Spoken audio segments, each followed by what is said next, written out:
Dostoyevski Yer Altından Notlar kitabında deyir ki, çox düşünmək xəstəlik. 25 yaşıma qədər öyrəndiyim 25 şey. Bəzən gün ərzində o qədər düşünürəm ki, düşünməkdən həmin gün heç bir iş görə bilmirəm. Çox düşünmək qorxunun aristokrat versiyası ola bilər və mən 25 ildə özümdə bunu hələ də dəyişə bilmirəm. Bəzi insanlar dramı çox sevir. Özləri xaric geriyə qalan hər kəs onların hekayəsindəki pis adamdır. Yəni istədikləri şey olduqları vəziyyətdən çıxmaq deyil, özlərinə bir izləyici kütləsi yığmaq olur. Oxuyun. Çox qısa oldu bəlkə dediyim cümlə, amma mən dünya klassiklərini oxumağı da çox sevirəm.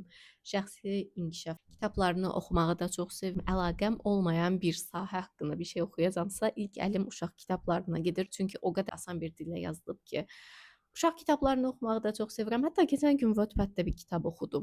Həyat sadəcə bizim baxdığımız pəncərədən ibarət ola bilməz. Ən böyük sərmayə sağlamlığına etdiyin sərmayədir. Bugün özün üçün atdığın bir addım, yediyin sağlam bir qida, etdiyin bir idman sabah sənə inanılmaz bir geri dönüşü olar. Bəzən susmağı da bilməlisən. Məsələn, bu video üçün 5-ci maddəni tapmadım və susuram.